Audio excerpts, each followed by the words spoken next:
नमस्कार नाशिककर.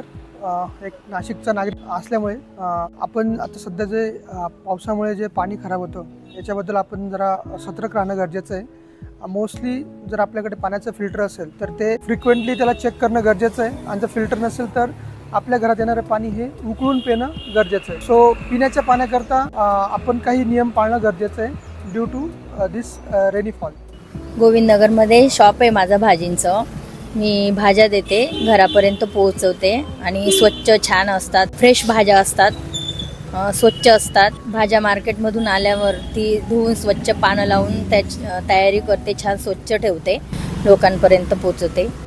घरी बी पाणी उकळूनच पितो आणि रिक्षामध्ये बसताना गाडी धुवून घेऊन एकदम क्लिअर ठेवतो, जेणेकरून प्रवाशांना त्रास होणार नाही अशी त्या प्रवाशांची आम्ही काळजी घेतो. डेंग्यू मलेरिया या आजारापासून आपण बचावासाठी आपण स्वच्छ हात धुतो, स्वच्छ पाणी पितो. आणि ते इथं साफसफाई करावं लागते, सगळं आजूबाजू परिस्थिती व्यवस्थित ठेवावं लागतो.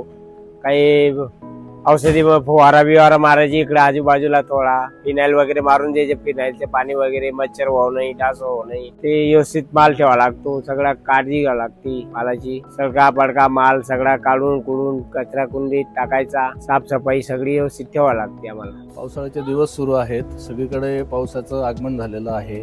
पाऊस आल्यामुळे सगळीकडे रोगराईचं प्रमाण देखील वाढलेलं आहे. तरी नागरिकांनी बऱ्याच प्रकारची काळजी घेण्याची आवश्यकता आहे. आम्ही नागरिक म्हणून आम्ही आजूबाजूचा परिसर स्वच्छ ठेवतो. कुठे टायर म्हणा किंवा कूलर वगैरे यांच्यामध्ये पाणी साचू देत नाही. नारळाच्या करवंट्यांमध्ये जे आहे तेही पाणी नाही साचू देत. त्याच्यानंतर बाहेरचं जे खुल्यावरचं अन्नपदार्थ आहे त्याचे सेवन नाही करत. पाणी जे येतं आपल्याला पिण्यासाठी तर ते बऱ्यापैकी आम्ही उकळून वगैरे गार करून पितो. तरी नागरिकांनी बाहेरून आल्यानंतर हात स्वच्छ धुवावे. ही काळजी त्यांनी जर थोडीशी बेसिक घेतली तर रोगराईचं प्रमाण हे दूर होईल आणि एक हेल्दी लाईफ सगळ्यांना मिळेल. नमस्कार, मी नाशिकचा एक रहिवासी असून तुम्हाला सांगू इच्छितो की सध्या चालू असलेल्या पावसाळ्यात आपण कुठली काळजी घेतली पाहिजे की जेणेकरून आपल्याला रोगराईपासून दूर राहता येईल. सध्या चालू असलेल्या नाशिक स्मार्ट सिटी अंतर्गत सफाई अपनाव बिमारी भगाव या मोहिमेअंतर्गत जे आपण काही प्रिकॉशन घेतो आहे की जेणेकरून आपल्याला कुठला रोगराईपासून दूर राहता येईल. तर जे डेंग्यू मलेरिया या काही साथीचे रोग असतात हे जेणेकरून आपल्याकडे पावसाळ्यात जास्त प्रमाणात आपल्याला बघायला मिळतात. सो जे काही नगरपालिकेकडून काही प्रिकॉशन असतील किंवा त्यांचे येणारे कीटकनाशक असतील, काही फवारणी किंवा जिथं आपलं पाणी साचत असेल ते आपण क्लीन करतो. जिथं आपले वॉटर टँक असतील तिथं आपण ते प्रिकॉशन घेतो की जेवढं आपलं पाणी ज्या ठिकाणी साचतं ते आपण क्लीन करून घेणार.